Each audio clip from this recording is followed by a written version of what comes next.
Olá meninos, olá meninas, beleza? Vamos a mais uma aula de física. Vamos continuar aqui falando um pouquinho sobre força centrípeta. Então, na aula de hoje, a gente vai continuar falando sobre força centrípeta, mas vamos entrar em detalhes assim sobre o globo da morte. Então, uma aula diferente, a gente vai explorar um tipo de exercício, que é o exercício que envolve o globo da morte, aquele brinquedo onde as motocicletas ficam ali rodando dentro de uma gaiola na forma de esfera. Beleza? Vamos lá então da aula de hoje, a ligar de alguma maneira, né, relacionar de alguma forma o fenômeno da força centrípeta e o movimento que ocorre com as motocicletas e os motociclistas, né, motociclistas dentro do globo da morte. Beleza?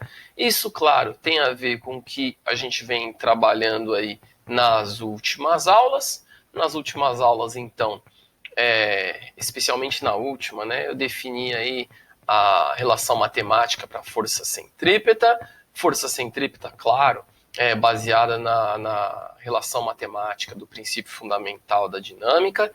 Então é massa vezes aceleração, só que é uma aceleração centrípeta, uma aceleração que acontece, que ocorre no movimento circular. Tem algumas características aí nesse movimento e a aceleração em decorrência da força, que é a aceleração, assim como a força resultante, que é a força centrípeta, aponta sempre para o centro da trajetória. Então a gente está falando de um movimento circular, então em cada ponto da trajetória circular, a força centrípeta aponta para o centro e, como consequência, claro, a aceleração também aponta para o centro.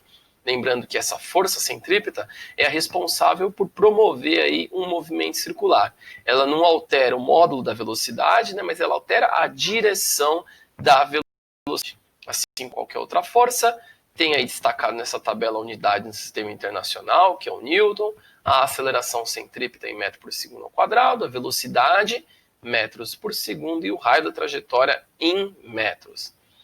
Além disso, né, dessa equação matemática, desse conceito da força resultante sempre apontar para o centro, a gente tentou falar um pouquinho sobre algumas situações práticas aí onde essas forças aparecem. Então aqui nessa primeira figura eu tenho aí um carro passando por um vale, o ponto B, o ponto mais profundo, vamos dizer assim, o ponto mais baixo do vale, e o ponto C aí na continuação do movimento do carro, o ponto mais alto aí quando ele passa por um morro, no alto de um morro. A figura de baixo destaca também um carro em movimento circular, mas a gente levando em consideração aí as forças que atuam na horizontal. Nesse caso, a força centrípeta é a força responsável por esse carro conseguir fazer a curva. E se não tiver a força centrípeta, ele não consegue fazer a curva. E nesse caso, a força centrípeta é a força de atrito. A gente vai usar especialmente aqui para tentar entender o globo da morte a ideia, né, de que a força centrípeta aponta para o centro e a relação entre as forças, principalmente a força normal e a força peso. Beleza? Então vamos lá, vamos fazer esse exercício aqui. Esse exercício tem como objetivo ampliar aí o entendimento sobre força centrípeta. Então o que a gente tem nesse exercício? Ficar um pouquinho menor aqui. Esse exercício, como eu disse, a gente vai explorar aí o globo da morte, um brinquedo muito famoso no circo, né? Em que tem uma esfera, uma gaiola na forma de esfera, e dentro dessa esfera, essa gaiola no formato de esfera, né, ficam ali uns motociclistas, às vezes 1, 2, 3, 4 até, girando ali dentro com grandes velocidades e com grande emoção. Então aqui, baseado nessa atração do circo, a gente tem duas perguntas aí para a gente tentar desenvolver e entender aí o fenômeno da força centrípeta, como que as forças se relacionam nesse brinquedo. A pergunta A é só para a gente fazer um esboço aí, uma representação gráfica, né, das forças que atuam nesse globo da morte, pensando nesse exemplo, somente um motociclista dentro do globo da morte, sem levar em conta as forças de atrito. Então ele destaca ali 4 pontos, o ponto A, B, C e D, pede para a gente fazer uma representação vetorial das forças em cada um desses pontos. E o exercício B, muito interessante, ele quer que a gente descubra qual a mínima velocidade que o cara precisa ter para completar a curva, conseguir fazer, né, o trajeto por inteiro. Porque, claro, se a velocidade dele for muito baixa, ele vai despencar lá do ponto mais alto, né, e não é essa a ideia. Então vamos lá, primeiro item do exercício, o item A, que deu uma ampliadinha no desenho, né, mas eu tenho aqui uma representação assim, didática do globo da morte, uma vista lateral com os pontos A, B, C e D, e aqui a gente vai tentar as forças que atuam. Se a gente não levar em consideração a força de atrito, vou apenas ter que representar aí a força-peso e a força normal. Força-peso, aquela força de atração entre corpos que tem massa, então a força com que a Terra puxa o conjunto motociclista-moto para baixo. Nesse caso, a gente vai considerar como o conjunto piloto, motociclista e moto como um único corpo, né, um ponto só, para facilitar a nossa vida. E a partir dessa ideia, então, vamos tentar representar as forças que atuam em cada ponto. Como eu disse, num primeiro momento, vamos pensar na força-peso. Força de ação aí gravitacional, força de atração entre dois corpos que tem massa, aqui a Terra puxando o motociclista para baixo, característica da força-peso sempre apontando para baixo. Então aqui, ó, nos 4 pontos, ou em qualquer outro ponto, eu vou ter a força-peso apontando para baixo. No ponto A, no ponto B, no ponto C e no ponto D. A outra força que está atuando, como a gente não está levando em consideração a força de atrito, é a força normal. Lembrando que a força normal é a força de reação entre o contato da moto com a superfície. E forma sempre, a partir desse contato, 90 graus com a superfície. Então, por exemplo, no ponto mais baixo, ele está na horizontal, a força normal vai apontar para cima, né, fazendo 90 graus com a superfície. No ponto B e D, como a superfície está na direção vertical, a força normal é uma força de reação com a superfície, então ela vai apontar ali para o centro da trajetória, ela vai fazer 90 graus com a superfície. E no ponto C também, né, vai apontar ali, fazer 90 graus com a superfície. Como no ponto C o motociclista está empurrando o chão, vamos dizer assim, a superfície da esfera para baixo, vamos dizer assim, para baixo do ponto de vista dele, né, ele está empurrando a superfície da esfera reage com uma força fazendo 90 graus com a superfície. A consequência disso é que no ponto C, a força normal também vai ser para baixo.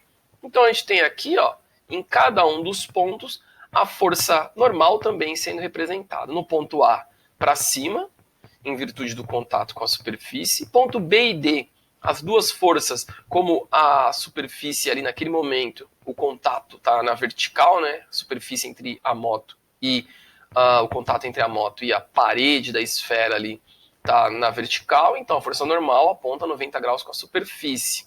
Por isso que aponta essa direção para o centro da trajetória ali também. E a força normal, como ele está ali em cima no ponto C, aponta para baixo. Então, é assim que se distribuem as forças aqui, a força normal e a força peso, numa gaiola aqui, né, conhecida como globo da morte. O que a gente tem de diferente aqui é que no ponto mais baixo, a normal e a peso estão em sentidos opostos, na mesma direção, mas em sentidos opostos.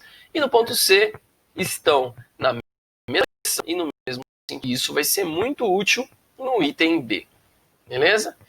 No item B, então, o que a gente tem? Ele quer que a gente determine a mínima velocidade com que o motociclista precisa ter para conseguir percorrer ali, passar pelo ponto C sem cair, ou seja, sem perder o contato com a superfície, né? Como eu disse, se a velocidade é pequena, ele não vai completar a trajetória ali e vai cair. E com certeza não é essa a intenção do brinquedo, né? A intenção do brinquedo é que o cara consiga completar ali o trajeto. Então vamos lá. O desenho com as forças já está feito. A gente vai ter uma atenção especial aí para o ponto C. Mas antes de falar do ponto C, vamos destacar aqui o ponto mais baixo, né? Se por um acaso alguma pergunta fosse feita sobre o ponto mais baixo, lembrem-se que a relação matemática que a gente tem que montar Baseado na ideia de força resultante, a gente vai aplicar o conceito aí fundamental da dinâmica. A força resultante é massa vezes aceleração, mas é um movimento circular, então tem aceleração centrípeta. E no lugar da força resultante, como eu tenho duas forças em sentidos opostos e na mesma direção, uma força menos a outra, com a força normal apontando para o centro aí, porque a força normal, nesse caso, no ponto mais baixo, vamos dizer assim, a força de maior valor. Então, a força resultante é N menos P, igual massa vezes aceleração centrípeta, velocidade ao quadrado sobre o raio. Nesse ponto, esse ponto especialmente, que é o ponto B, né, ponto mais baixo, não interessa muito para a gente nesse exercício, mas vale aí a dica dessa relação matemática. Já no ponto mais alto da trajetória, o que a gente vai ter? Também a gente vai usar a força resultante é igual massa vezes aceleração centrípeta. Mas a força resultante, que é a soma das forças que atuam naquele momento, ela vai dar uma relação de normal mais peso, porque a normal e a peso apontam para o mesmo sentido. Então vai ficar P mais N é igual mv ao quadrado sobre R, porque as duas forças estão apontando no mesmo sentido, por isso que eu tenho que somá-las. Como a gente quer aqui nesse momento uma velocidade no ponto mais alto, né, ou a mínima velocidade que a gente precisa ter, pensa assim, quando a velocidade é mínima, a normal tende a zero, porque quanto menor a velocidade, menor é o contato da moto com a superfície. Então, por consequência, a gente tem que pensar assim, para uma velocidade mínima, a normal é praticamente zero. A força ali normal em relação com a peso, por exemplo, é desprezível. Então a gente pode assumir ali que a normal vale zero numa condição dessa. Seria o limite da situação. Então, no limite, para uma velocidade mínima, eu vou ter uma força normal igual a zero. Ou seja, eu elimino da equação aqui essa variável, a força normal, e aí vamos partir para descobrir a velocidade, né? Eu posso escrever o peso como massa vezes aceleração da gravidade. Isso facilita a minha vida, porque eu posso cortar as duas massas que aparecem aí na igualdade. Isso é um fator importante, porque, como vocês vão observar na resposta, significa que a massa não influencia nesse resultado. Então, como eu quero saber a velocidade, eliminei as duas massas, minha equação fica escrita assim agora, G igual V ao quadrado sobre R. Eu quero descobrir a velocidade, então eu isolo a minha velocidade. Velocidade ao quadrado é igual a G vezes o R. Velocidade é raiz de G vezes R. Agora a gente substitui as variáveis que a gente tem. O G, que é a aceleração da gravidade, valor conhecido aí, é o 10 metros por segundo ao quadrado. E o raio que foi dado no exercício, o raio ali da esfera, 3,6. Se eu fizer essa conta, então, chega num valor de 6 metros por segundo. É a velocidade aí mínima que a motocicleta precisa ter para conseguir completar a curva. Lembrando que esse valor é um valor limite, né? Se ele passar nessa velocidade ali no ponto mais alto, ele ainda corre um risco, vamos dizer assim, de despencar, porque ele está muito próximo do limite.